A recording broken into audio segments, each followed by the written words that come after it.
Kerajaan Allah. Selamat datang dalam online service Kingdom Celebration di Rock Ministry TV. Sebelum mengikuti ibadah online, ada beberapa hal yang harus Anda pastikan terlebih dahulu. Pastikan device atau gadget Anda sudah siap dengan kuota internet dan daya baterai yang cukup untuk mengikuti ibadah. Siapkan waktu khusus untuk mengikuti ibadah online tanpa gangguan.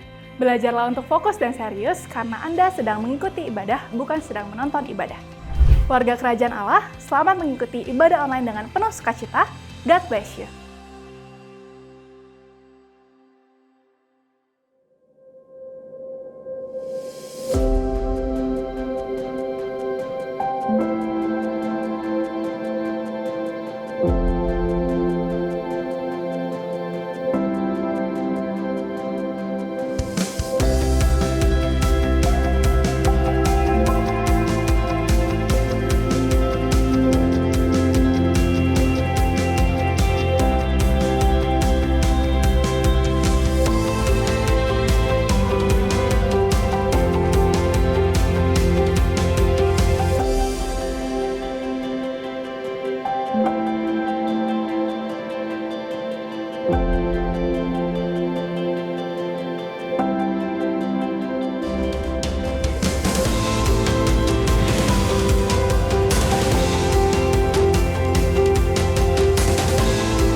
Haleluya. Shalom, shalom. Sekali lagi shalom, shalom. Selamat hari Minggu Bapak Ibu Saudara terkasih dalam Tuhan Yesus. Saya rindu melihat tangan-tangan yang diberkati Tuhan sepanjang bulan Agustus. Boleh lambaikan tangan. Tuhan baik, amin. Tuhan Yesus sungguh baik. Mari bangkit berdiri Bapak Ibu Saudara terkasih. Kita akan mulai ibadah kita di pagi hari ini. Sama-sama saya ajak. Kita baca firman Tuhan dari Ibrani 13 ayat 15 dan 16. Sama-sama kita bacakan 3, 2, 1. Sebab itu marilah kita oleh Dia senantiasa mempersembahkan korban syukur kepada Allah, yaitu ucapan bibir yang memuliakan namanya. Dan janganlah kamu lupa berbuat baik dan memberi bantuan, sebab korban-korban demikianlah yang berkenan kepada Allah. Haleluya. Bapak, kami bersyukur pagi hari ini karena kemurahan dan anugerah-Mu kami boleh masuk di bulan yang baru, bulan September. Kami bersyukur untuk bulan Agustus. Penyertaan, pemeliharaan, karunia Tuhan begitu nyata bagi kami. Kami percaya kami masuk bulan September dalam nama Tuhan Yesus. Engkau akan menyertai dan bersama-sama dengan kami. Dan biarlah pagi ini setiap pujian, penyembahan, pengagungan kami Tuhan bagi Engkau. Engkau disenangkan dan Engkau bertahta. Kami rindu berpesta, memuji, memuliakan nama-Mu Yesus Tuhan. Sebab hanya Engkau yang layak ditinggikan. Haleluya. Amin.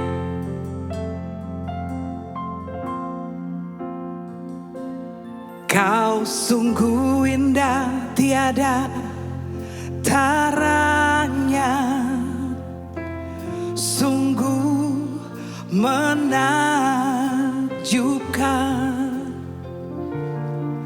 sungguh ajaib untuk dimengerti, lebih dari semua yang ada. Hikmat-Mu tiada terselami,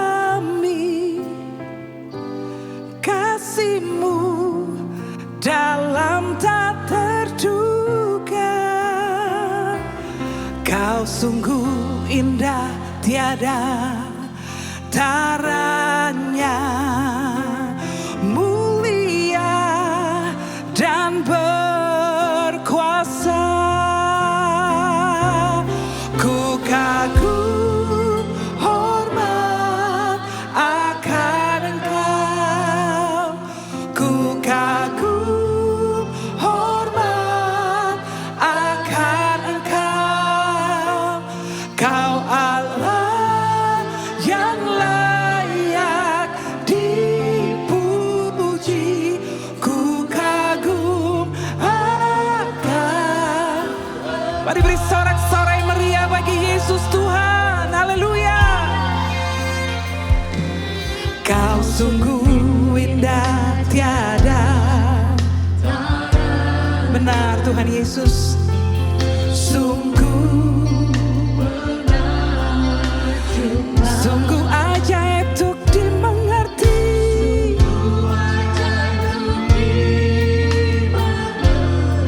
Yes Lord. Lebih dari semua yang ada, hikmat-Mu tiada terselami,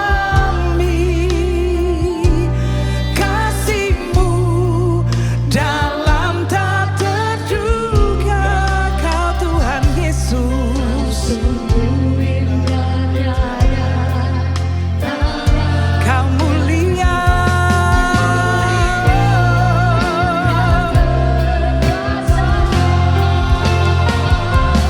Ku kagum hormat akan Engkau, ku kagum hormat akan Engkau. Kau Allah yang layak dipuji, ku kagum akan.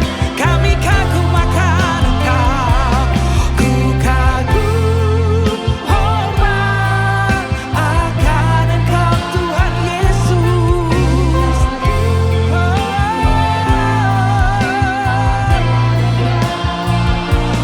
Kau Allah yang layak. Mari sembah Dia, tinggikan Dia. Kinamaya lama syaramo. Tuhan Yesus, Kau ajaib, kasih-Mu tak terselami.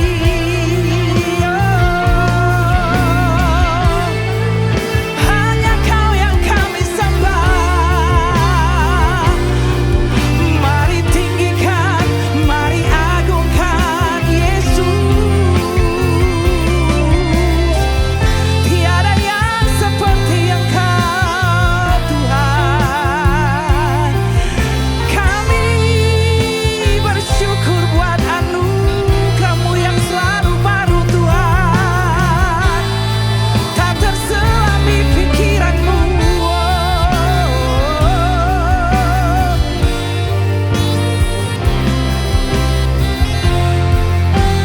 Yes Lord.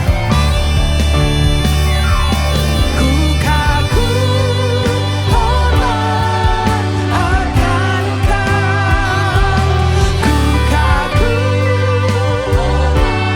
Tidak ada lama-lama yang nama Syekh. Kau Allah yang layak dipuji, ku kagum akan Engkau, ku kagum hormat akan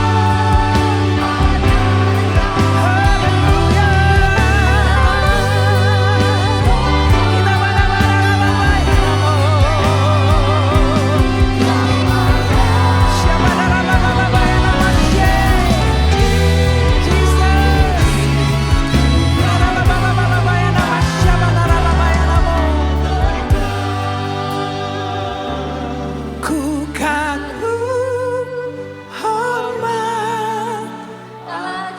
Yes Lord. Allah yang suci, yang mulia, yang agung, yang besar.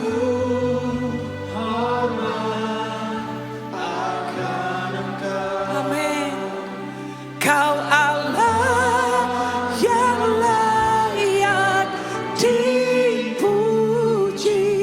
Ku kagum akan Engkau. Ku kagum segenap hati, segenap jiwa kami.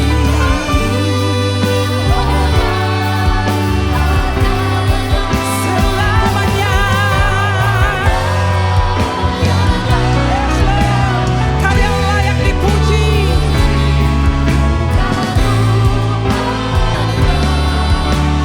Kau Allah yang layak, Kau Allah yang layak dipuji. Ku kagum akan Engkau.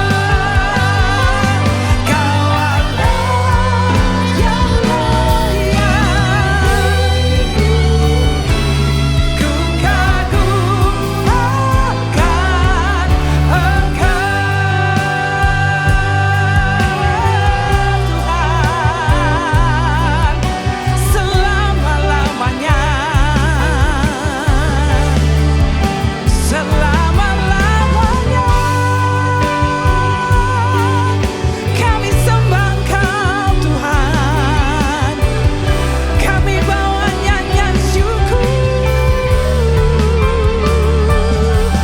bagi nama Tuhan, bagi nama Tuhan. Kau besar, Kau ajaib, Kau mulia.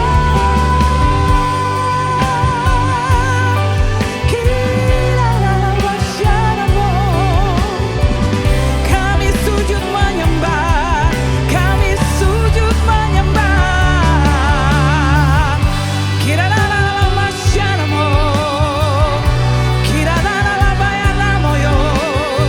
Kau yang layak, Kau yang layak ditinggikan, Tuhan.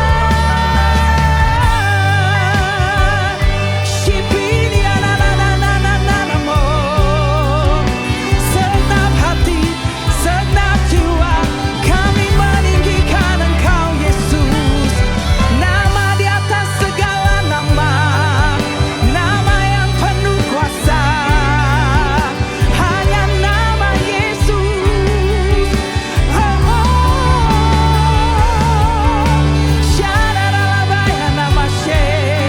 The name of Jesus, name above all name, name above all name. Your name is the highest. Amen. Is the greatest. The name of Jesus.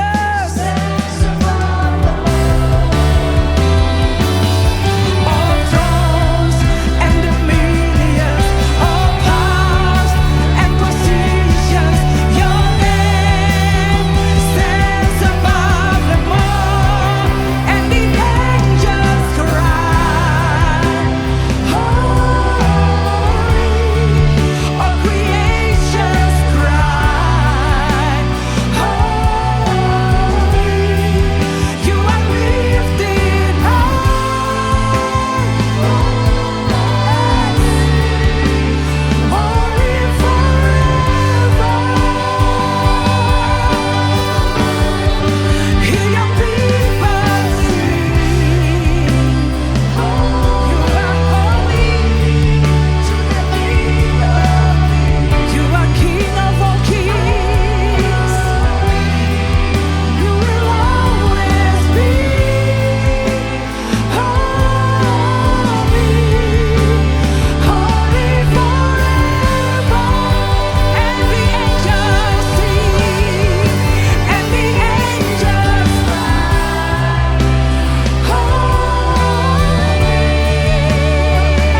memuji dan menyembah Tuhan lebih lagi. Kasih sorak-sorai bagi Raja. Sebab Dia baik, amin.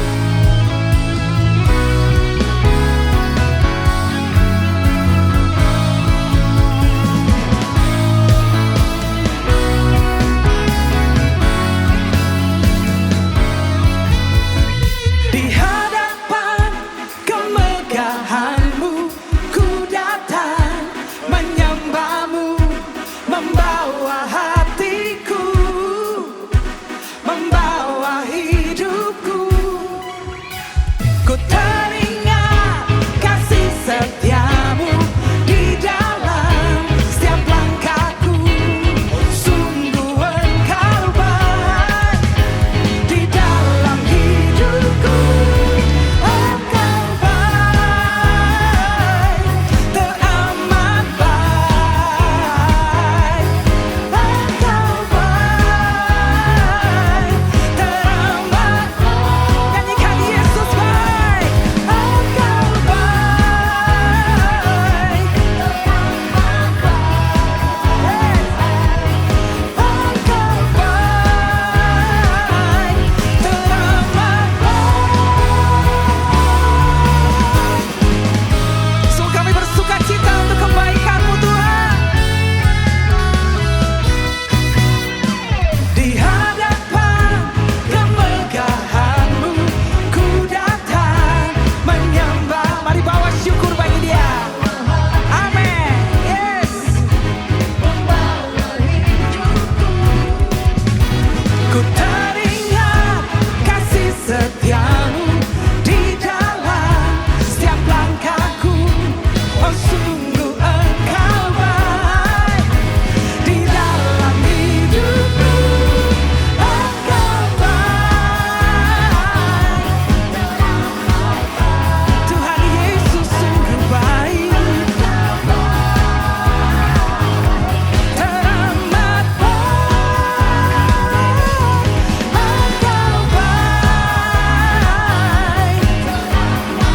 Segenap hati kami memuji-Mu Tuhan. Teramat baik. Ku naikkan ucapan syukurku padamu Yesus Tuhan.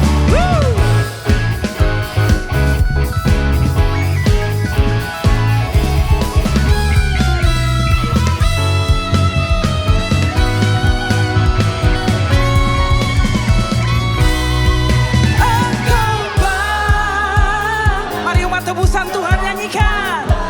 Dia baik, Dia baik. Teramat baik. Engkau baik. Selamanya.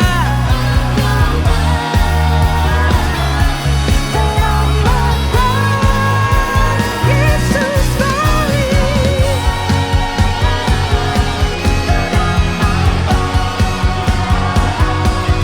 Engkau baik, teramat baik.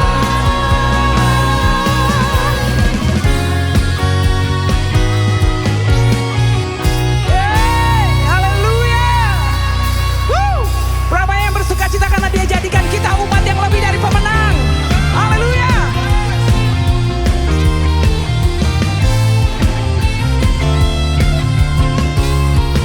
Lihat kiri kananmu, katakan.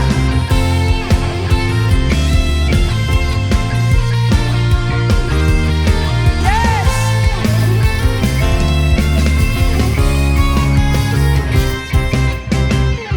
Lebih dari pemenang dalam segala perkara. Amin. Iblislah dikalahkan oleh kuasa. Terima kasih Tuhan Yesus.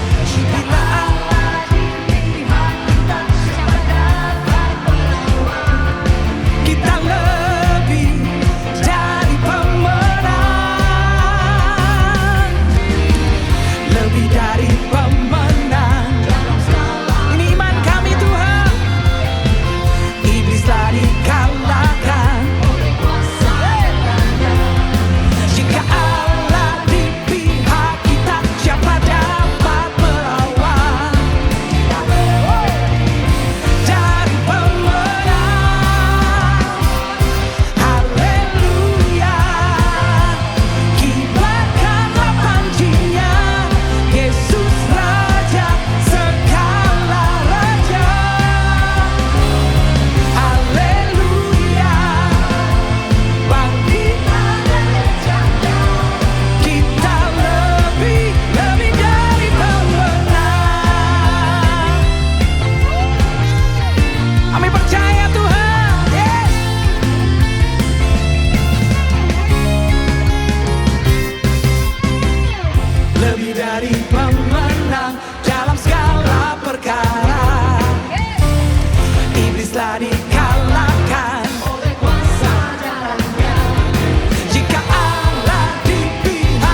kemenangan sebab Engkau yang memberikan kemenangan itu bagi kami. Terpujilah nama Tuhan Yesus. Haleluya. Silakan duduk dalam hadirat Allah Bapak Ibu Saudara terkasih dalam Tuhan.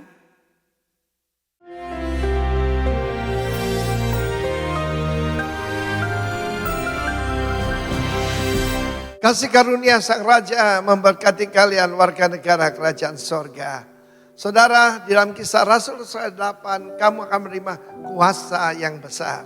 Tetapi Kisah Rasul 8 ayat 1, apa yang terjadi setelah kuasa besar itu? Penganiayaan yang besar, penganiayaan hebat. Dan apa akibatnya penganiayaan itu? Dan pemimpinnya salah satunya adalah Saul dari Tarsus, yang dengan intervensi Tuhan menjadi Rasul Paulus yang hebat itu. Firman Allah mengatakan mereka semua kecuali rasul-rasul tersebar. Diasporas, diaspero, seperti benih yang ditabur ke seluruh daerah Yudea dan Samaria. Karena tadi yang cuma di Yerusalem. Rencana Tuhan, ragi yang bisa mengembangkan adonan itu tidak ada di satu tempat. Tetapi harus sampai 3 sukat, sampai khamir seluruhnya. 3 sukat itu ternyata besar sekali, saudara, adonan yang sangat besar. Dan kita melihat di sini, kalau kita tidak mau diutus baik-baik, yaitu apostelo, maka diadakan ekbalu dengan kekerasan, saudara. Dan apa yang terjadi? Ada seorang anak muda bernama Filipus. Nah, Filipus ini, saudaraku, dia adalah salah satu dari 7 diaken dalam gereja mula-mula di Yerusalem. Apa tugasnya?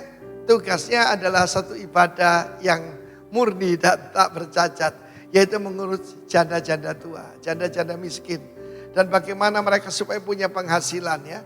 Kalau mereka punya keluarga, keluarga yang mengurus. Tapi yang tidak punya keluarga, maka Stefanus dan Filipus, ke-7 orang ini yang mengurusnya.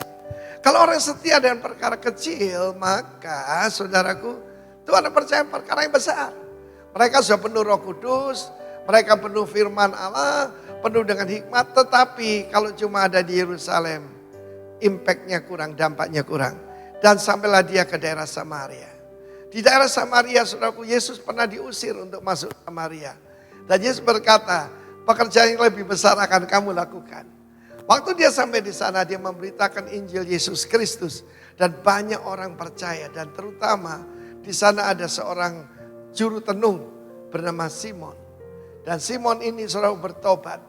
Dan pada saat itu dia juga mengundang Petrus dan Yohanes. Dan banyak orang yang menjadi percaya dibaptis dalam Roh Kudus.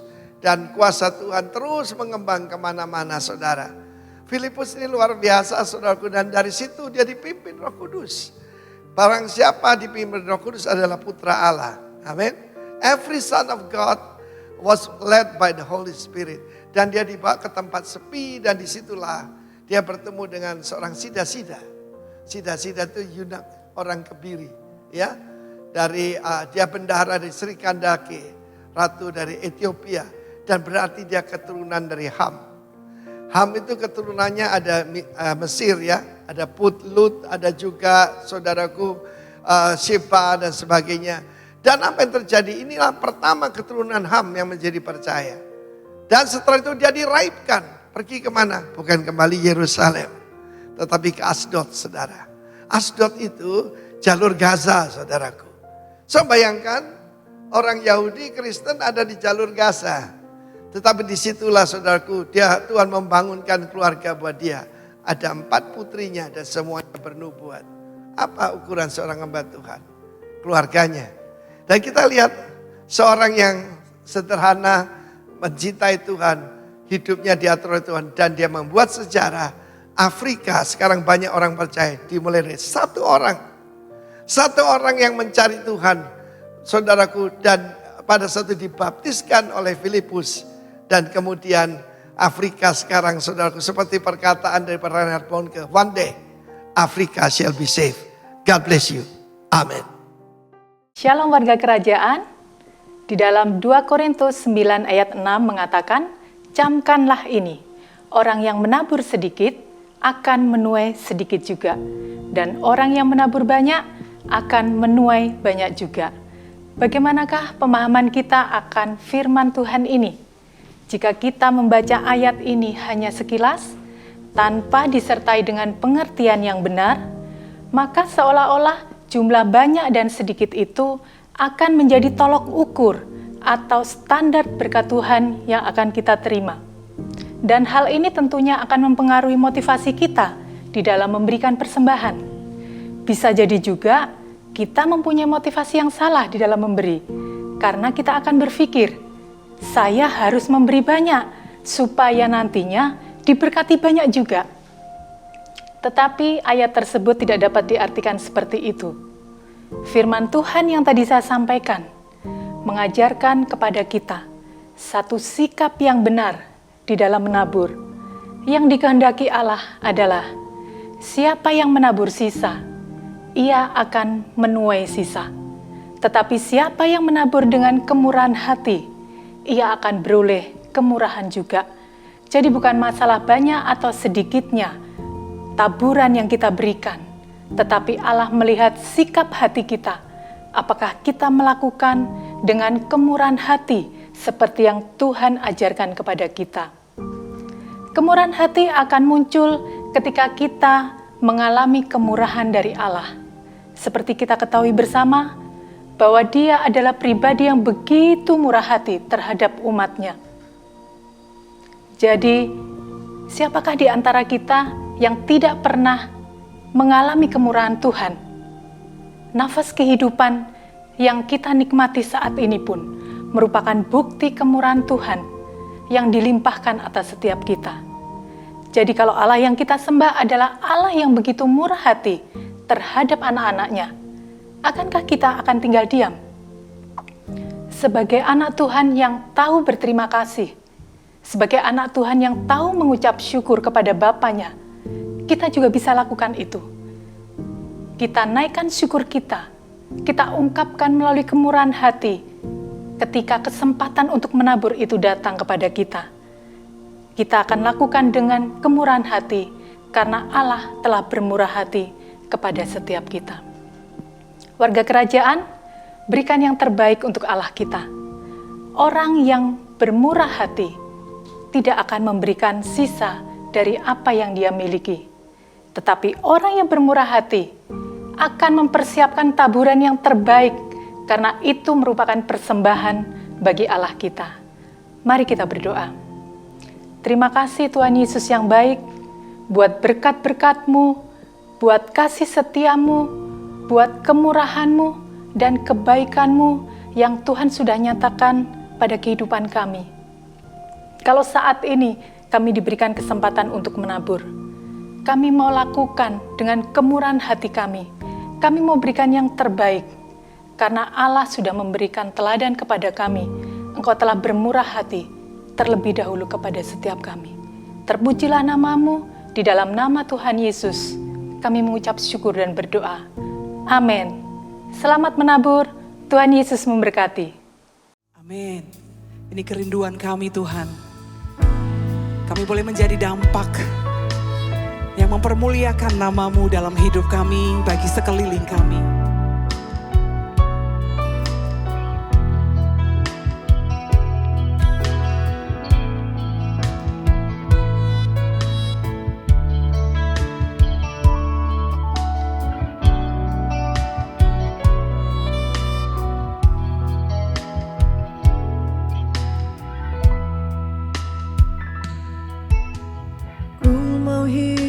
Seturut kehendak-Mu, mengerjakan keselamatan yang telah Kau beri. Biarlah hidupku menjadi jawaban bagi setiap orang yang membutuhkan. Mau bercahaya bagaikan bintang-bintang, di tengah kegelapan terpancar terang kasih Tuhan. Ku mau bercahaya, bermegah dalam Dia, menyaksikan kemurahan Tuhan.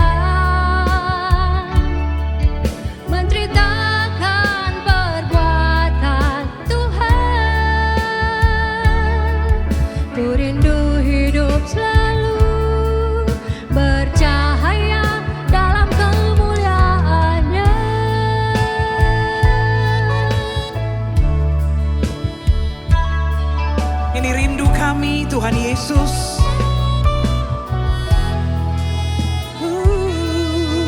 Setiap kata yang harus ku bayar telah menjadikan aku dewasa dalam-Mu.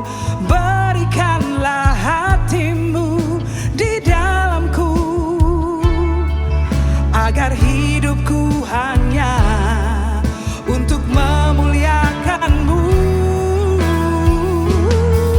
Ku mau bercahaya bagaikan bintang-bintang di tengah kegelapan, terpancar terang kasih Tuhan. Ku mau bercahaya, bermegah dalam Dia, menyaksikan kemurahan Tuhan, menceritakan perbuatan Tuhan. Ku rindu hidup selalu bercahaya dalam kemuliaan-Nya, menjadi alat-Mu, itu rindu-Mu padaku. Firman-Mu yang menjagaku, berikanku kuasa untuk genapi rencana-Mu, sampai bumi ini penuh kemuliaan-Mu. Ku mau bercahaya bagaikan bintang-bintang di tengah kegelapan, terpancar terang kasih Tuhan. Ku mau bercahaya, bermegah dalam Dia, menyaksikan kemurahan Tuhan. Pakai kami Tuhan, menceritakan perbuatan Tuhan. Ku rindu hidup selalu bercahaya dalam kemuliaan-Nya. Ku rindu hidup selalu bercahaya dalam kemuliaan-Nya. Ku rindu hidup selalu, ku rindu hidup selalu, ku rindu hidup selalu bercahaya dalam kemuliaan-Nya.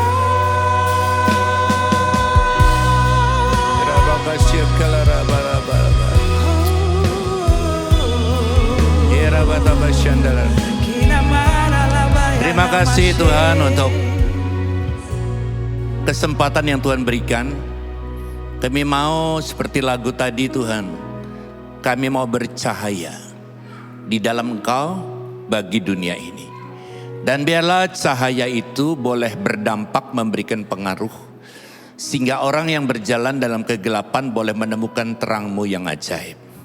Biarlah lewat hidup setiap kami boleh berdampak, berpengaruh, sehingga orang boleh menyadari bahwa mereka tidak cukup hidup baik saja, tapi harus hidup dalam kebenaran, dan kebenaran itu hanya ada di dalam Kristus.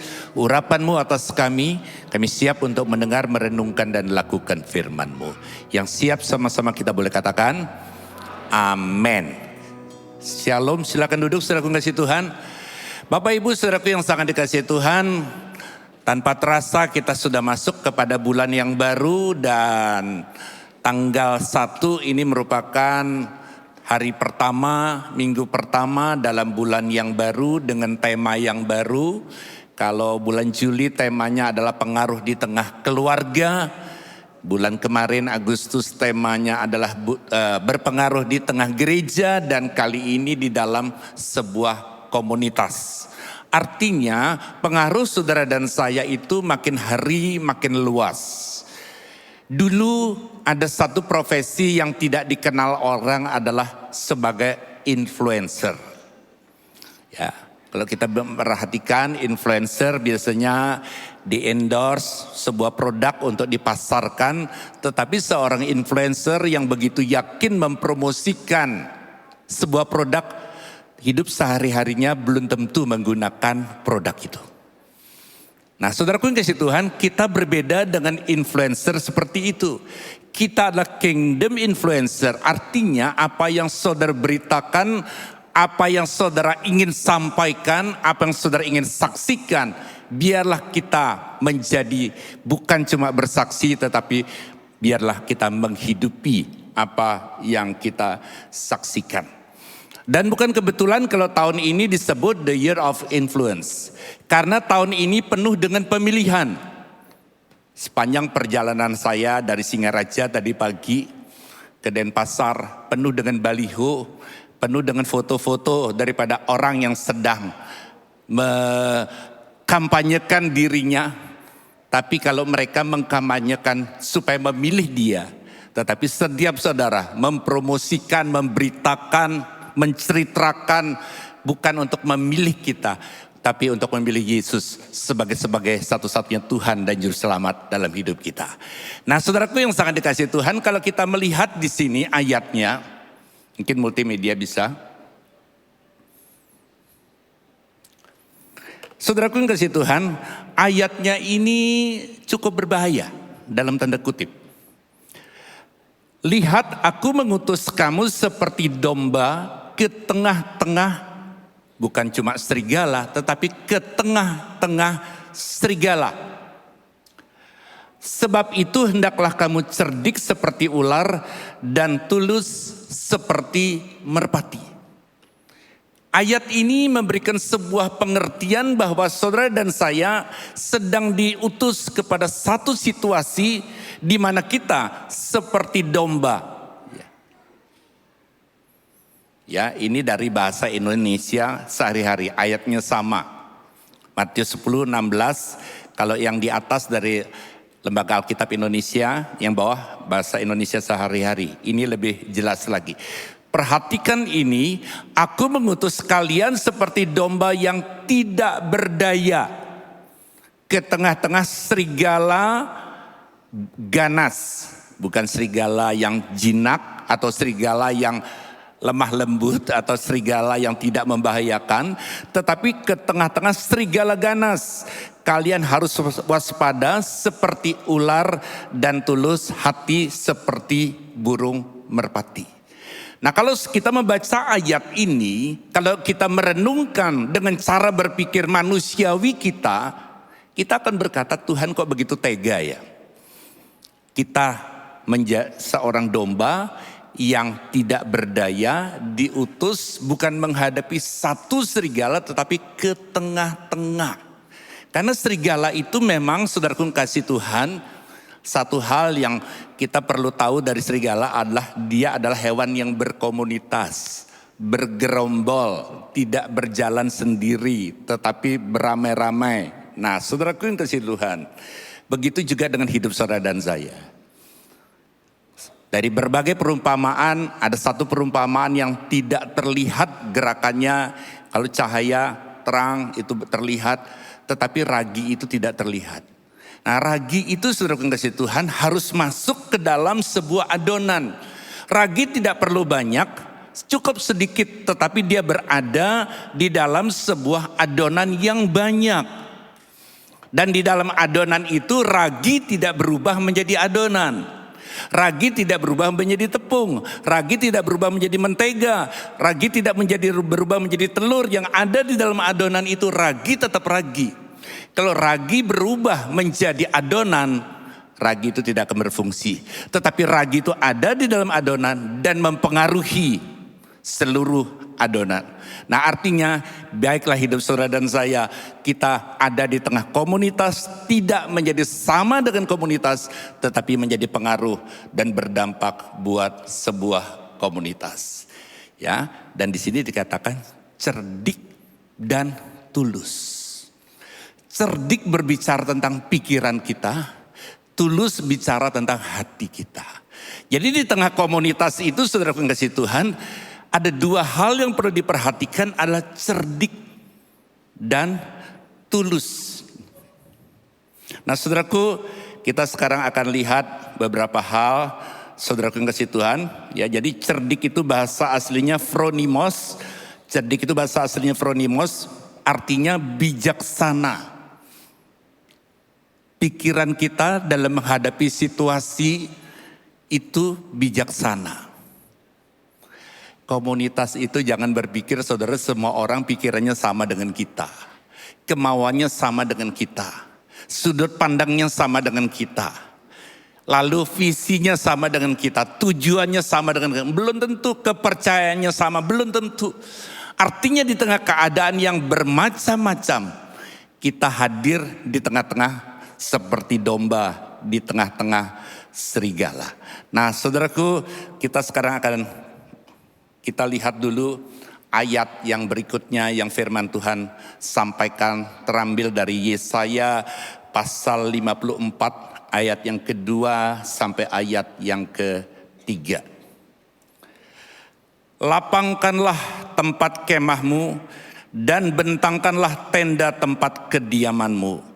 Janganlah menghematnya, panjangkanlah tali-tali kemahmu dan pancangkanlah kokoh-kokoh patok-patokmu. Sebab engkau akan mengembang ke kanan dan ke kiri. Keturunanmu akan memperoleh tempat bangsa-bangsa dan akan mendiami kota-kota yang sunyi. Kota-kota yang sunyi bukan kota-kota yang tidak ada hiruk pikuknya, tidak ada kegiatannya. Kota-kota yang sunyi ini adalah gambaran daripada kota-kota yang penduduknya banyak belum mengenal Yesus sebagai Tuhan dan Juru Selamat dalam kehidupannya. Artinya setiap saudara dikatakan di sini kita akan memperoleh tempat bangsa-bangsa dan akan mendiami kota-kota yang sunyi. Saya percaya kota-kota yang sunyi ketika ada nama Tuhan diperdengarkan akan terjadi sukacita sorga. Kerajaan Allah hadir di tempat-tempat yang sunyi seperti itu. Jadi untuk bisa berdampak dan berpengaruh ada 7 hal atau 7K untuk memudahkan kita mengingatnya ya. 7K yang perlu kita diperhatikan, yang perlu kita kembangkan. Seperti perintah daripada firman Tuhan, ya kembangkanlah, jangan menghematnya, panjangkan tali kemahmu dan pancangkanlah kokoh-kokoh patok-patokmu. Hal yang pertama, saudaraku kasih Tuhan, adalah kita perlu mengembangkan satu hal. K yang pertama, kekudusan. Ya, kekudusan. Nah saudaraku kasih Tuhan, kekudusan itu apa sih kekudusan? Kekudusan itu ada dipisahkan dengan dunia dan dikhususkan buat Allah. Zaman dulu orang harus merebus air. Ya, tak mungkin orang minum air mentah begitu, orang harus merebus. Sekarang air sudah berada di dalam kemasan. Dan air dalam kemasan ini sepintas terlihat sama beningnya, sama jernihnya dengan air yang ada di mata air. Tetapi air yang ada di mata air orang belum berani meminumnya, takut sakit perut. Dan untuk menjadi kemasan dia harus dipisahkan. Dipisahkan dan dibawa ke dalam sebuah pabrik dan di sana diproses. Dan waktu diproses dibuang hal-hal yang tidak menyehatkan, hal-hal yang buruk, hal-hal yang tidak layak untuk dikonsumsi dihilangkan. Lalu menjadi air kemasan. Dan harganya tentu jauh lebih mahal. Saudaraku kasih Tuhan, setelah dikemas disebut dengan air kemasan yang sudah disuci hamakan, artinya sudah dimurnikan menjadi air minum. Harganya jauh lebih mahal.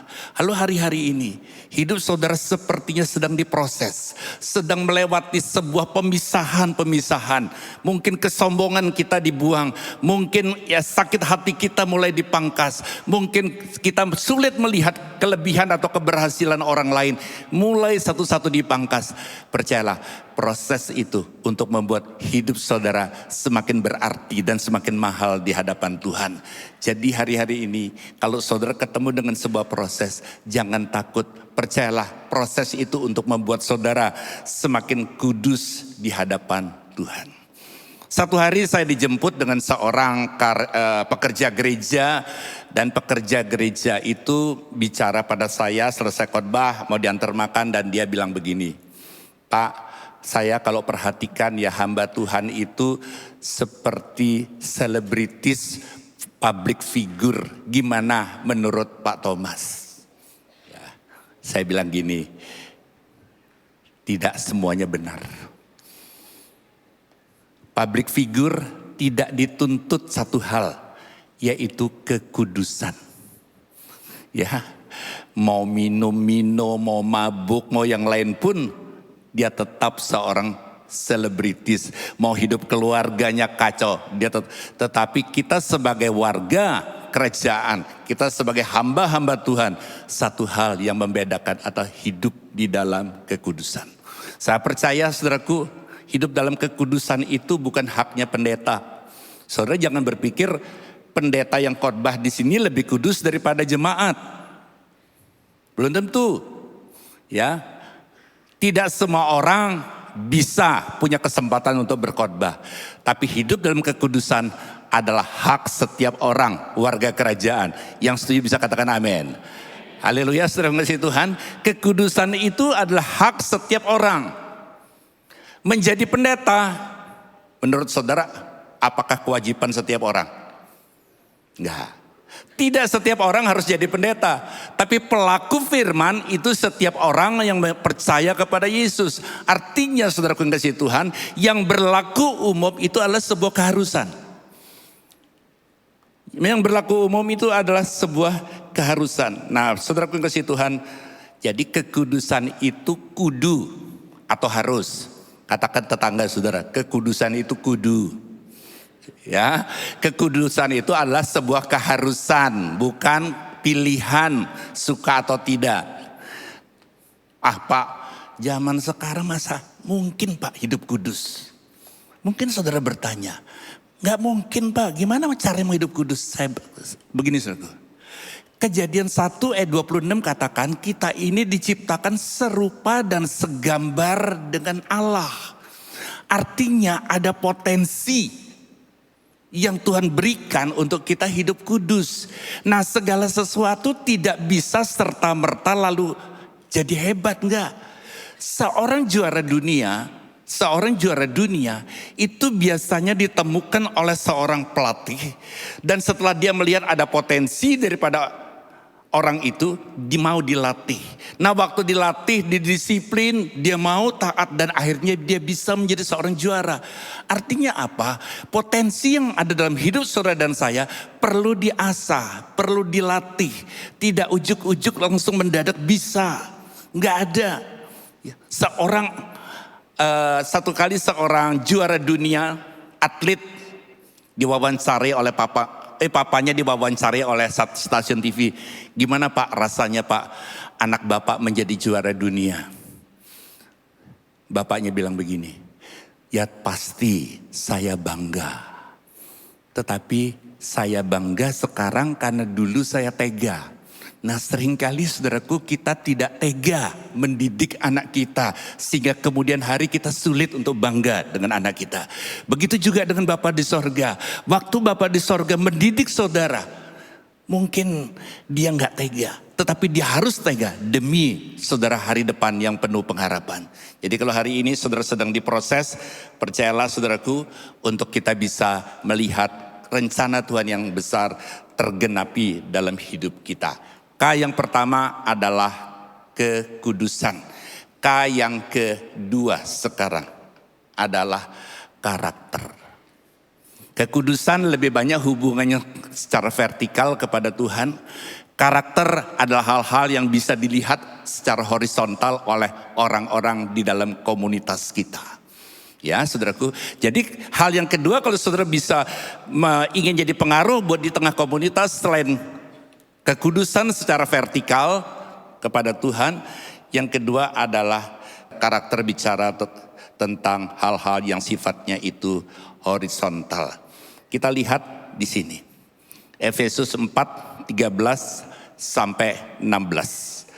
Sampai kita semua telah mencapai kesatuan iman dan pengetahuan yang benar tentang anak Allah. Ya, saudaraku, untuk bisa punya pengetahuan yang benar tentu harus belajar. Dan seorang murid itu pasti senangnya itu belajar. Kedewasaan penuh dan tingkat pertumbuhan yang sesuai dengan kepenuhan Kristus. Sehingga kita bukan lagi anak-anak yang diombang-ambingkan oleh rupa-rupa angin pengajaran. Anak-anak itu mudah diombang-ambingkan. Kenapa? Karena anak-anak itu tidak bisa membedakan mana yang mahal, mana yang murah, mana yang asli, mana yang palsu. Anak-anak nggak bisa. Ya, anak-anak disuruh pilih berlian apa permen, dia pilih permen. Karena itu lebih menarik buat dia. Ya, disuruh pilih sertifikat atau buku komik bergambar, dia pilih buku komik bergambar karena itu lebih menarik buat dia.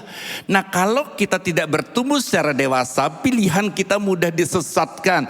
Kita mudah memilih sesuatu yang cuma menyenangkan daging kita. Karena itu kedewasaan itu sangat menentukan untuk saudara bisa menikmati janji Tuhan ke depan atau tidak. Oleh permainan palsu manusia dalam kelicikan mereka yang menyesatkan. Tetapi dengan teguh berpegang kepada, katakan sama-sama, kebenaran dalam kasih. 3, 2, 1, kebenaran dalam kasih. Ini hal yang penting. Kebenaran tanpa kasih, kasih tanpa kebenaran. Dua hal itu sangat mungkin terjadi. Ya, kita nanti akan bahas itu, kita lihat, baca lebih lanjut. Saya akan bacakan buat saudara. Kita bertumbuh di dalam segala hal. Bertumbuh dalam segala hal, ya. Ke arah Dia Kristus yang adalah kepala. Yang daripadanya lah seluruh tubuh yang rapi tersusun dan diikat menjadi satu, ya. Oleh pelayanan semua bagiannya sesuai dengan kadar pekerjaan tiap-tiap anggota menerima pertumbuhannya dan membangun dirinya dalam kasih. Nah, saudaraku yang kasih Tuhan, tadi kita sudah baca bertumbuh dalam segala hal ke arah Dia sebagai Kristus, ya. Dan semua di sana dikatakan kasih dan di dalam kebenaran. Kasih tanpa kebenaran. Kasih tanpa kebenaran adalah sebuah kenajisan. Kasih tanpa kebenaran sebuah kenajisan. Saya kasih contoh. Sepasang pria dan wanita tinggal serumah tanpa ikatan pernikahan, saling mencintai, tapi tanpa kebenaran adalah sebuah kenajisan. Kasih tanpa kebenaran adalah sebuah kenajisan. Sebaliknya, kebenaran tanpa kasih. Sudah diberkati pernikahannya, sudah jadi suami istri yang sah, ya, benar, tapi tanpa kasih adalah sebuah kemunafikan. Nah, karena itu saudara kasih Tuhan, kasih dalam kebenaran harus menjadi landasan di dalam kehidupan saudara dan saya. Ya, itu yang kedua. Yang ketiga, K yang ketiga, K yang pertama adalah kekudusan, K yang kedua adalah karakter, K yang ketiga yang perlu kita kembangkan adalah kesehatan. Bagaimana saudara akan berdampak atau menjadi pengaruh kalau tubuh kita tidak sehat? Saya beda dengan Pak Jimmy, Pak Christian, Pak Ii, semua senang olahraga. Saya ini gak suka olahraga. Tapi karena saya sadar bahwa tubuh ini harus dijaga, sekarang saya harus belajar memaksa diri untuk berolahraga. Jadi diri kita ini tidak bisa didorong-dorong oleh istri kita, oleh suami kita, oleh gembala kita, ya. Kita sendiri yang harus mendorong diri kita. Dimulai dengan satu kata, menyadari. Katakan bersama saya, menyadari. Ya, saudara mau dengar khotbah, saudara mau diomelin, saudara mau diancam, saudara mau diapain, kalau belum sampai ke satu titik menyadari, saudara tidak akan berubah. Saudara tidak akan berubah, saudara akan tetap, ya memang saya nggak suka, gimana Pak? Habis saya nggak suka Pak, mau ngomong apa Pak? Saya nggak suka olahraga, tapi karena saya menyadari suka nggak suka, saya paksa diri saya untuk olahraga. Ya tentu olahraganya ya jalan lah saudaraku ya. Jalan 30 menit ya. Kemudian tingkatkan 40 menit. Tapi yang penting mulai menyadari. Kesehatan itu bukan tugasnya Tuhan yang jaga. Tugas saudara dan saya, yang setuju bisa katakan amin. Ya enggak Pak. Kalau memang udah mau mati ya mati aja Pak. Saya punya teman Pak rajin Pak olahraga Pak, mati muda Pak. Jangan cari contoh yang salah. Untuk syarat untuk mati tidak harus tua. Muda juga bisa. Syarat untuk mati tidak harus sakit. Orang sehat juga bisa. Jadi saudara kasih Tuhan, bagian kita adalah menjaga kesehatan. Nah saudara kasih Tuhan, saya percaya ya di jemaat saya ada komunitas-komunitas jalan, ada komunitas olahraga yang lain juga, ada futsal, ada anak-anak mudanya ya. Dan saya percaya di dalam komunitas-komunitas itu kita kesempatan untuk menjadi dampak. Nah saudaraku, saya percaya saudaraku, kesehatan itu sesuatu yang tidak mudah. Ya, tidak mudah. Saya belajar untuk menjaga, dulu saya sombong soal makan. Nggak ada pantangan ya. Sekarang saya sadar ya, Pak yang penting itu makan itu nggak usah dijaga, secukupnya aja ya. Saya kan sering kali bilang sama orang, Pak ada pantangan apa Pak? Enggak, yang penting itu jangan banyak-banyak, secukupnya sekali-sekali. Tapi ternyata Senin sekali, Selasa sekali, Rabu ya. Jadi nggak ada batasnya sekali-sekali saudaraku. Jarang-jarang pun juga nggak ada batasnya. Yang penting adalah kita belajar. Saya sekarang sudah mulai lupa rasanya es krim. Ada yang mau ajak minum es, udahlah ya. Sudah dihidangkan di meja, pengen, enggak udah ya. Tanpa sadar itu untuk melatih penguasaan diri. Ya seperti saudara tahu, saya tahun 2022 kan divonis dokter kena kanker ganas di usus saya. Tapi setelah kemurahan Tuhan, saya sudah sembuh, saya sudah PET scan dan hasil PET scan sudah bersih. Karena PET scan itu saudaraku deteksi dari atas kepala sampai ke ujung kaki, di scan. Ya, dimasukkan zat radioaktif dalam tubuh lalu dimasukkan ke dalam mesin. Kalau ada penyebaran akan terlihat waktu di scan itu. Tapi oleh kemurahan Tuhan, saya sudah bersih dan nama Tuhan dipermuliakan. Nah saudaraku, selanjutnya kita harus menjaga. Harus memaintain, ya kendaraan masuk bengkel udah bener ya harus dijaga, dirawat supaya tidak rusak lagi. Begitu juga kesehatan. Ya, jangan sampai begini, saudara. Jangan sampai begini. Masih muda mengorbankan kesehatan demi uang, masih muda nih mengorbankan kesehatan demi uang. Setelah tua mengorbankan uang demi kesehatan. Jadi muter-muter. Nah selama saudara masih muda, jangan abaikan kesehatan. Ya saudaraku, percayalah kesehatan itu bukan tugas Tuhan yang menjaga. Tugas saudara dan saya untuk menjaganya, untuk memelihara. Karena tubuh ini adalah bait Allah. Itu K yang ketiga. Sekarang kita lihat K yang keempat, keluarga. Keluarga ini perlu dijaga. Ya, saudaraku, tadi kan Pak Arifin sudah bilang kita jadi saksi dari Yerusalem, Yudea, Samaria sampai ke ujung bumi. Yerusalem adalah keluarga kita. Keluarga itu, jangankan keluarga, apa saja yang saudara tidak rawat, pasti kondisinya akan menurun.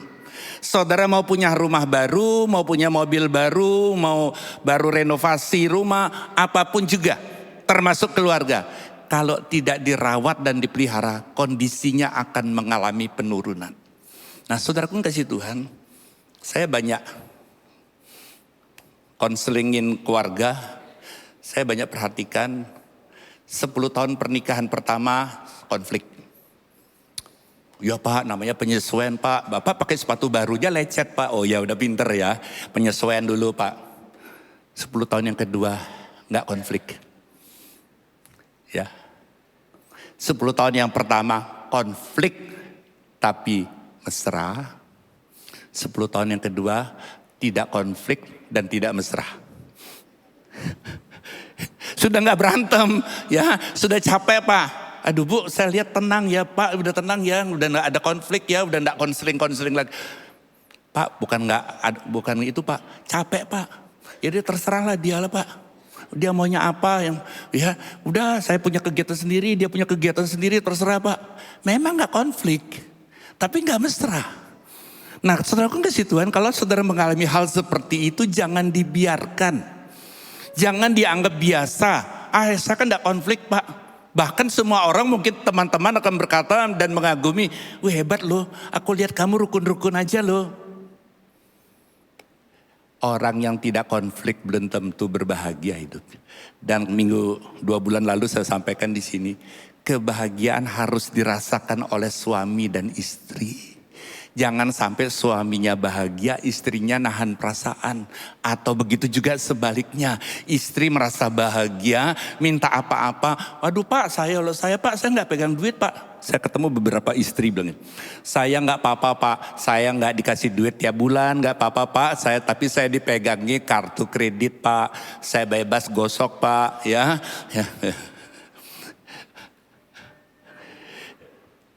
Waktu tagihan, suami yang nahan perasaan. Istri happy, suami yang nahan perasaan. Nah, kebahagiaan itu harus suami dan istri. Kalau hari ini saudara mungkin merasa rumah tanggamu oke-oke, gak berantem, gak ribut, gak konflik, gak cekcok. Perlu ditingkatkan menjadi keluarga yang bisa berusaha saling membahagiakan. Istri saya semalam tidak enak badan.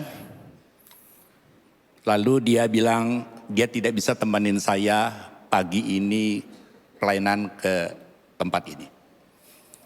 Tadi pagi saya bangun jam 4, istri saya bangun, dia siapkan bubur buat saya. Dan waktu saya makan bubur, dia bilang gini, aku gak tega lihat kamu berangkat sendiri, aku tak temenin.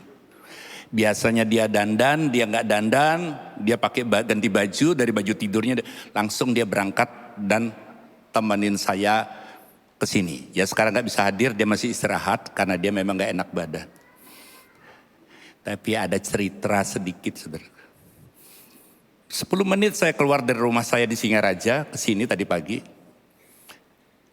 Tiba-tiba ting, bensinnya habis. Saya diam aja. Kalau saya, istri saya tanya, bunyi apa itu? Biasalah. Kalau saya kasih tahu bensinnya habis, dia panik nanti. Saya jalan sampai di Bedugul. Belum buka. Karena jam 6 kurang 1/4. Belum buka. Waduh, saya pikir ini ya kalau sampai mepet ini ya saya lapor dulu ke Pak Jimmy nih. Tapi terus jalan akhirnya dapat pompa bensin. Tapi waktu dapat pompa bensin saya senang, tapi saya ingat dompet saya uang cashnya kurang. Karena sudah kebiasaan pakai QRIS, biasa pakai debit, ya uang cashnya kurang. Lalu saya mulai pikir, seandainya saya berangkat sendiri, uang kurang, bayarnya gimana? Untung bawa istri. Coba mah duitnya. Loh, kamu nggak bawa duit? Ya bukan nggak bawa duit, dompetnya ada, duitnya kurang. Saudaraku kasih Tuhan, jangan tiru saya. Itu namanya hidup kurang persiapan. Harusnya bensin itu dicek sebelum berangkat, harusnya. Tapi namanya faktor U itu suka lupa. Ya kembali lagi saudaraku, ya ngeles. Tapi saya mau ingatkan, hidup itu harus merencanakan, harus dipersiapkan. Ya Gagal mempersiapkan artinya mempersiapkan sebuah kegagalan. Itu jangan tiru saya. Saya cerita buat saudara, biar saudara ingat. Mungkin hari ini saudara pulang ya, kalau bensinnya mulai, tapi kalau siang ini gampang lah. Itu kan masalahnya saya berangkat jam 5 subuh saudara. Ya, jadi pompa bensin banyak yang belum buka. Nah saudara ngasih Tuhan keluarga. Saya merenungkan perkawinan di Kana.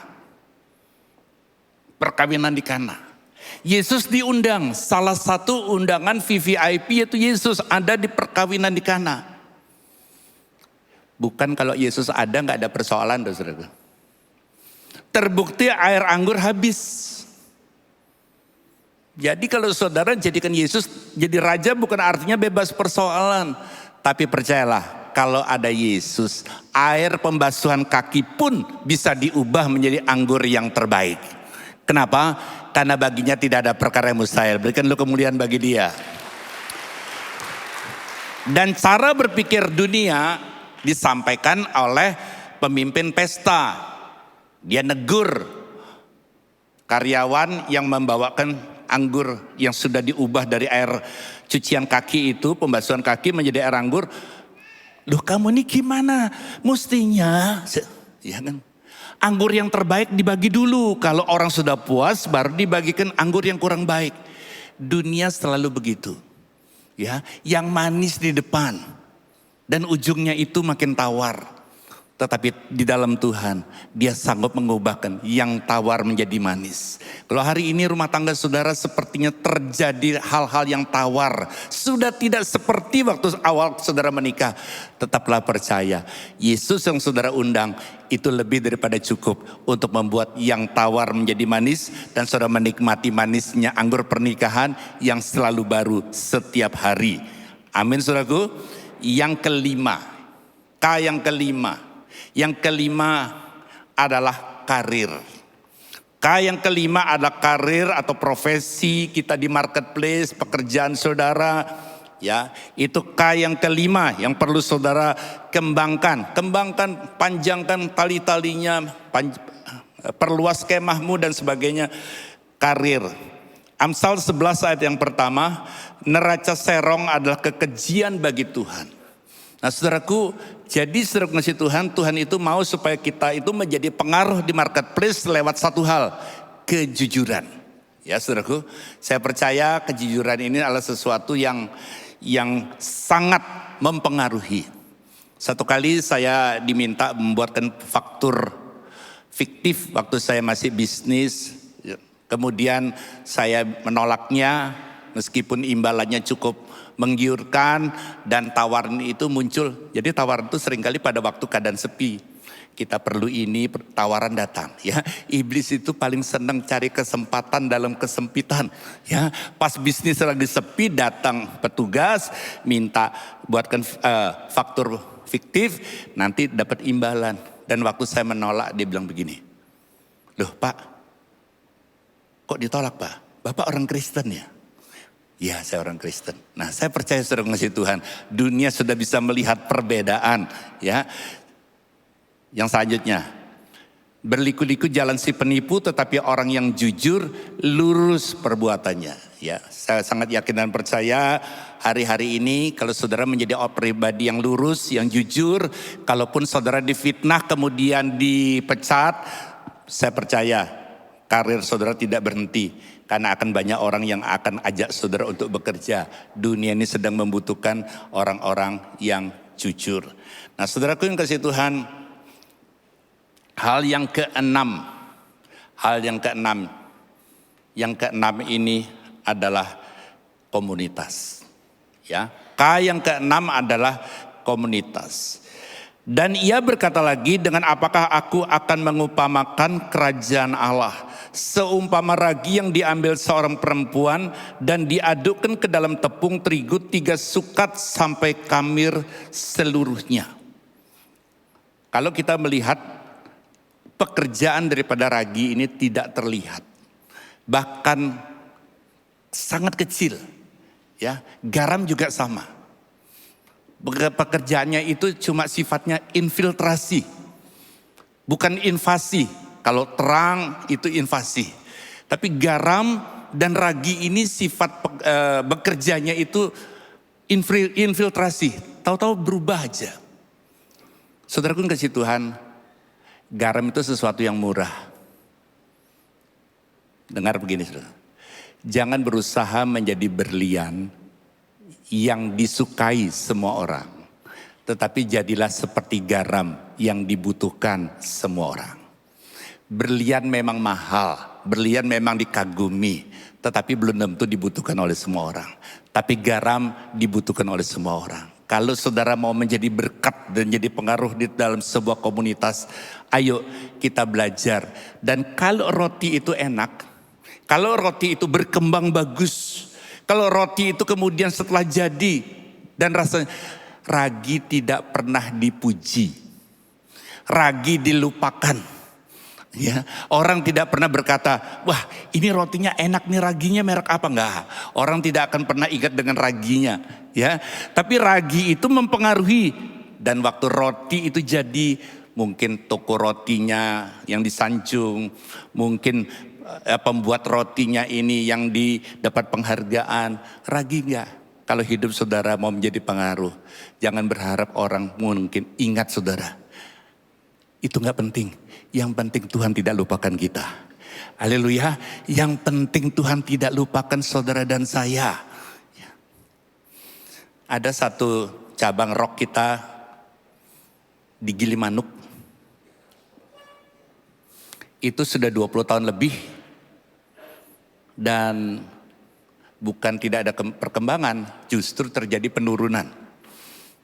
Dan kemarin Kamis tanggal 29 saya datang ke sana dan sudah diserah terimakan. Jadi Rock Gilimanuk terhitung 29 Agustus 2024 sudah di bawah naungan Rock Singaraja. Dan besoknya langsung saya utus orang untuk memperbaiki kamar mandi dan sebagainya ya. Karena bagaimana saudaraku, orang mau masuk ke kamar mandi saja sudah aduh, ya kan? Jadi saudara mengasihi Tuhan, saya percaya kalau saudara sudah jadi berkat, jangan senang di zona nyaman. Kalau saya senang di zona nyaman, saya lebih baik perhatikan Singaraja, ngapain harus perhatikan jauh. Saya percaya Tuhan senang kalau kita menjadi berkat di tempat-tempat sunyi, di tempat di mana orang enggan ke sana, di tempat orang kurang perhatikan, di tempat di mana orang kayaknya tuh malas untuk pergi ke sana. Saya percaya nama Tuhan dipermuliakan. Jadi kalau hari ini saudara sedang mengalami satu masalah dalam hidup saudara, jangan kecil hati, tetap perhatikan komunitas di mana saudara berada. Ya, hal yang ke-7. K yang ke-7. Saudara suka atau enggak dengan hal yang ke-7 ini saya enggak tahu. Hal yang ke-7, keuangan. Keuangan. Siapa yang percaya uang tidak bisa buat orang berbahagia, tolong lambaikan tangan. Uang tidak bisa buat orang bahagia. Tolong lambaikan tangan, yang setuju. Puji Tuhan saudaraku. Kalau uang tidak bisa buat orang bahagia, untuk apa uang? Segalanya butuh uang, pekerjaan Tuhan butuh uang. Saudara sampai di sini pun butuh uang, ya kan? Beli bensin juga pakai uang. Nggak bisa saudaraku datang ke tukang bensin, Pak, saya doain Pak biar laris Pak ya bensinnya itu. Nggak bisa, semua tetap pakai uang, ya kan? Bangun, dirikan gereja, sewa tempat gereja pun kontraknya pakai uang. Saudara nggak bisa, jangan coba-coba saudara mau buat gereja lalu datang ke pemilik rumah, Pak kasih tempat ini Pak, Tuhan yang suruh Pak tempat ini buat saya bangun gereja. Nggak bisa, tetap pakai uang. Ya, dan kemudian peralatan juga tetap pakai uang. Uang itu saudaraku menjadi alat. Kalau kita baca dulu. Ketahuilah pada hari-hari terakhir akan datang masa yang sukar. Manusia mencintai dirinya sendiri dan menjadi hamba uang. Uang itu tergantung siapa jadi hambanya. Kalau saudara jadi hambanya dan dia jadi tuannya, uang itu bisa menjadi tuan yang sangat bengis dan jahat. Tapi kalau saudara menjadikan uang itu sebagai hamba saudara, dan saudara bisa menjadi tuannya, artinya saudara bisa mengelola dengan benar, percayalah uang yang saudara jadikan hamba itu menjadi hamba yang setia untuk nama Tuhan dipermuliakan. Nah saudaraku yang kasih Tuhan, bahkan Tuhan katakan ikatlah persahabatan dengan menggunakan mamon. Artinya apa? Artinya uang itu tidak jahat, tergantung bagaimana kita menggunakannya. Dan uang pasti membuat saudara berbahagia kalau kita mencarinya dengan benar dan menggunakannya untuk nama Tuhan dipermuliakan. Haleluya. Tapi kalau mencarinya nggak benar, mencarinya menghalalkan segala cara, dan setelah dapat menggunakan untuk kepuasan daging saudara, saudara tidak akan pernah. Ya, karena Alkitab bilang, ya, cinta uang akar dari segala kejahatan. Dan saudaraku kasih Tuhan, ya saya nggak tahu saya pernah cerita nggak di sini. Ada satu hari saudaraku kasih Tuhan, orang itu konseling sama pendetanya. Pak pendeta, saya punya persoalan besar Pak pendeta. Persoalan saya besar ini gara-gara saya ganti korden. Loh, kok ganti korden jadi masalah? Iya Pak pendeta, awalnya satu hari ada orang nawarin saya untuk ganti korden. Saya korden ruang tamu saya ganti baru. Waduh jadi bersih ya. Lalu saya duduk di ruang tamu saya lihat korden saya yang baru. Tapi setelah saya melihat korden saya yang baru dan saya memandang sofa saya kok jadi jelek ya. Lalu saya mulai kredit sofa Pak Pendeta. Dan saya sudah mulai duduk di sofa yang baru, korden yang baru. Dan saya mulai memandang TV saya kok jadi kecil ya. Saya kredit TV Pak Pendeta. Setelah TV kredit, ya, lalu saya mulai senang nonton TV-nya nyaman, duduk sofanya nyaman, kordennya bagus. Tapi kok saya lihat ruangan tembok saya ini kok kumuh rasanya. Selalu saya cat semuanya. Setelah saya cat, saya keluar rumah. Dari luar rumah saya lihat rumah saya kok jelek ya. Ya, kok nggak serasi, kordennya bagus tapi rumahnya jelek. Akhirnya rumah itu saya jual murah-murah dan saya kredit rumah dan akhirnya saya nggak bisa bayar. Dan ini mau dia ambil rumahnya. Jadi sebetulnya bukan soal mulai dari korden. Dimulai daripada kita sulit untuk membedakan mana hal yang kepentingan ya dan keinginan. Banyak orang tidak bisa membedakan antara keinginan dan kebutuhan atau kepentingan. Hal yang tidak butuh atau hal yang tidak dibutuhkan atau keinginan itu nomor sekian. Lebih utamakan. Saya sampai ajar jemaat saya, kalau kalian tidak bisa mengelola dengan benar, lebih baik jangan pegang kredit card dulu. Nanti main gesek nggak bisa bayar.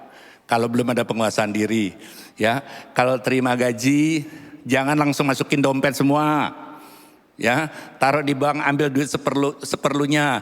Kalau semua masuk, rasanya dompetnya tebel. Kalau ke mall, khawatir nanti kurang penguasaan diri. SALE, ya kan? Padahal nggak perlu, ya kan mumpung Pak. Kapan lagi Pak? Apalagi salesnya bilang Pak ini berlaku besok udah enggak loh Pak. Wah kapan lagi? Lihat dompet tebel. Jadi saudara kasih Tuhan, kalau saudara gagal mengelola uang, saudara akan selalu kekurangan uang. Saudara gagal mengelola waktu, saudara selalu kekurangan waktu. Nah kalau hal itu terjadi, bagaimana saudara bisa berdampak, berpengaruh di tengah komunitas saudara. Yang ada saudara bilang susah. Tapi waktu saudara hidup dan bisa mengatur uang dengan benar, waktu dengan benar, yang ada keluar dari mulut saudara adalah ucapan syukur bahwa Tuhan itu selalu baik. Dan biarlah ucapan syukur itu akan membuat seorang bisa melihat keadaan saya lebih baik dari dia, tapi kok saya susah bersyukur ya. Dia kok gampang bersyukur ya, karena dia punya Yesus. Bersama Yesus saudara cakap menanggung segala perkara. Tuhan memberkati. Ayo kita bangkit berdiri saudara.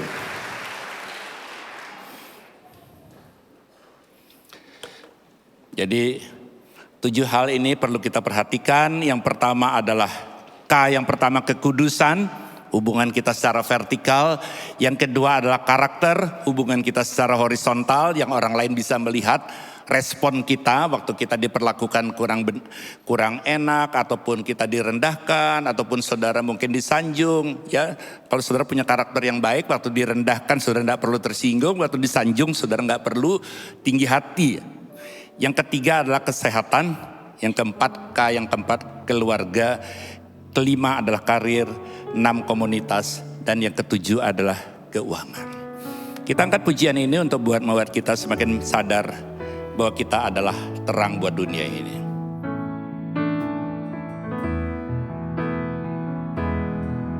Ku mau bercahaya bagaikan bintang-bintang, di tengah kegelapan terpancar terang kasih Tuhan.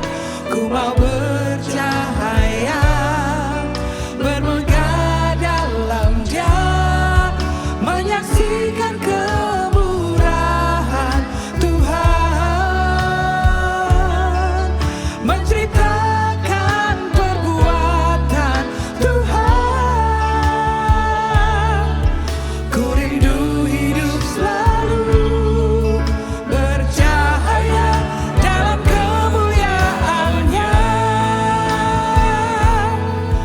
Ku rindu hidup selalu bercahaya dalam kemuliaan-Nya. Ku rindu hidup selalu bercahaya dalam kemuliaan-Nya. Mari jemaat yang sangat dikasihi Tuhan, sebelum kita masuk ke dalam perjamuan kudus, kita renungkan firman yang baru kita dengar ini.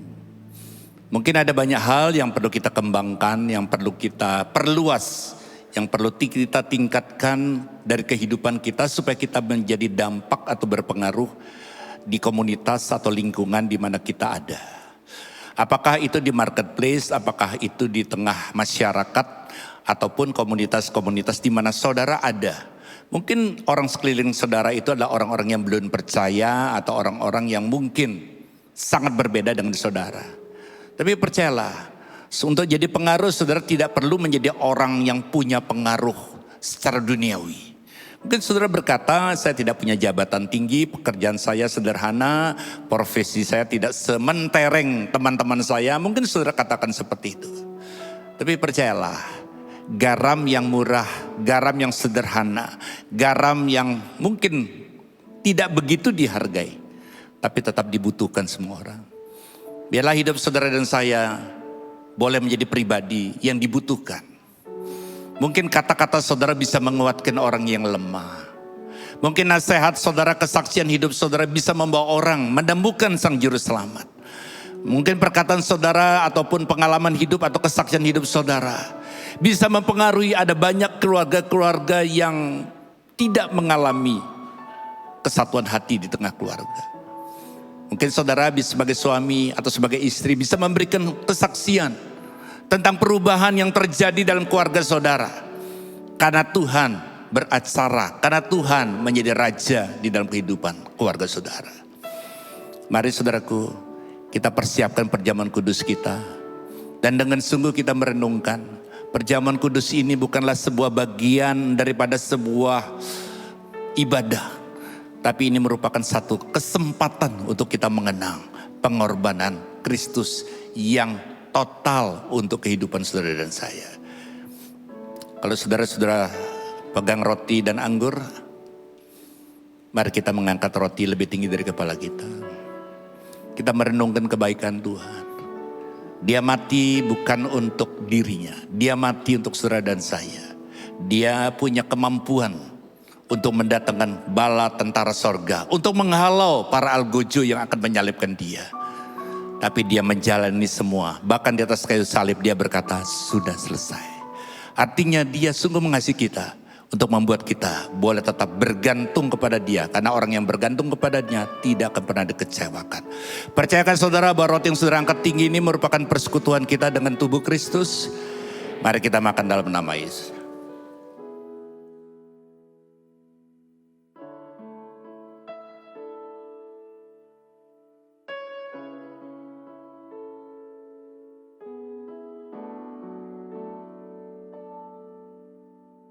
Setelah membagikan roti, Tuhan Yesus mengambil cawan yang berisi anggur.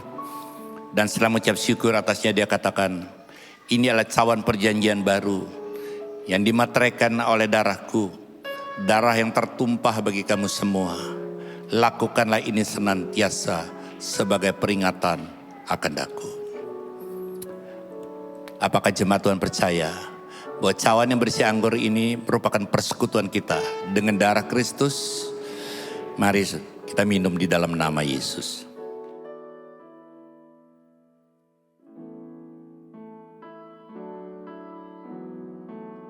Terima kasih untuk kebaikan-Mu Tuhan.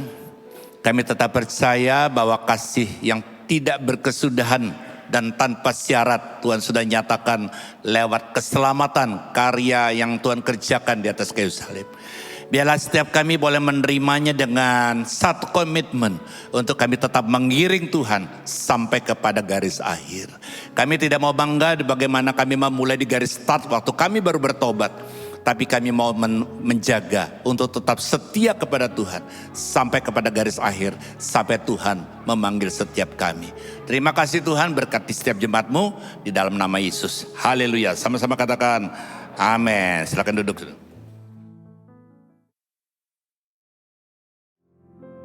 Mari jemaat Tuhan angkat kedua tangan kita di hadapan Tuhan. Tibalah waktunya untuk kembali pulang dan terimalah damai sejahtera, sukacita, hikmat yang daripada Tuhan yang menyertai setiap langkah saudara.